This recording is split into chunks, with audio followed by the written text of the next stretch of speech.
అందుకే నమస్తులసి కళ్యాణి, నమో విష్ణు ప్రియే శుభే, నమో మోక్ష ప్రదీదేవి, నమః సంపత్ ప్రదాయకే. ఈ శ్లోకం చెప్పి నీళ్లు పొయ్యాలి తులసి కోటలో.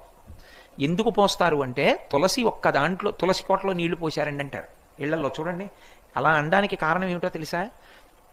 అనేకమైనటువంటి చెట్లు ఏడుస్తాయి ఒక ఇల్లు కట్టుకుంటే. మనం ఎందుకు ఏడుస్తాయంటే చెట్లకి ప్రాణం ఉంటుంది. ఆ ప్రాణం కూడా వాటికి ఎలా ఉంటుందంటే అది తొందరగా వ్యానం విడిచిపెట్టదు దాన్ని, అది పట్టుకుంటుంది చెట్టుని. అందుకే పెద్ద పెద్ద చెట్లని కొడితే పూజ చేయకపోతే అక్కడ ప్రమాదాలు జరుగుతుంటాయి. ఆ చెట్టుని పడగొట్టి కోసి తెచ్చి చిత్రీ పట్టి మనం తలుపులు కిటికీలు పెడతాం, అవి ఏడుస్తాయి. నన్ను ఇలా తీసుకొచ్చి పెట్టాడు, పచ్చగా చెట్టుగా ఉండేదాన్ని నరికి తెచ్చాడని. అవి పడుతున్న బాధ పోవాలంటే వాస్తుహోమం చేసి గృహప్రవేశం చేస్తారు. రామాయణంలో రాముడే చెప్తాడు, దీర్ఘాయుష్మంతుడు కావాలి, ఇంట్లో ఉన్న యజమాని సంతోషంగా ఉండాలి అంటే తప్పకుండా వాస్తుహోమం చెయ్యాలి అని చెప్తాడు లక్ష్మణస్వామితోటి. కాబట్టి ఆ చెట్లకి ఇన్ని చెట్లు నరికి తెచ్చి ఇంట్లో కిటికీలు తలుపులు పెట్టుకున్నటువంటి దోషం విరిగిపోవాలంటే కొన్ని చెట్లు పెంచి నీళ్లు పోయాలి. అన్ని చెట్లు పెంచడానికి నీకు ఇల్లు లేకపోతే తులసి కోటలో ఇన్ని నీళ్లు పోస్తే చాలు. ఇన్ని నీళ్లు పోస్తే అన్ని చెట్లు నరికిన పాపం పోతుంది, ఈ చెట్లు సంతోషిస్తాయి. ఒక్క తులసి చెట్టుకి నీళ్లు పోసాడు చాలు, మేము వీడి ఇంటికి కిటికీలుగా తలుపులుగా ఉంటామని కోరుకుంటాయి. అందుకే తులసికి నీళ్లు పొయ్యాలి. ఇళ్లలో తులసి కోట ఉంచుకుని తప్పకుండా నీళ్లు పోస్తూ ఉంటారు. నమస్తులసి కళ్యాణి, ఆమె కళ్యాణి, సమస్తమైనటువంటి మంగళములకు కారణము. నమో విష్ణు ప్రియే శుభే, ఆమె విష్ణువుకి ప్రియపత్ని.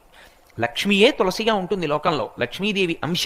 అందుకే బ్రహ్మగారు వరం ఇచ్చాడు సరేజలంధ్రోపాఖ్యానానికి ముందు. తులసి యొక్క వృత్తాంతంలో ఆయన ఇచ్చిన వరాలలో ఉంది నువ్వు లక్ష్మీ స్వరూపిణివి అని.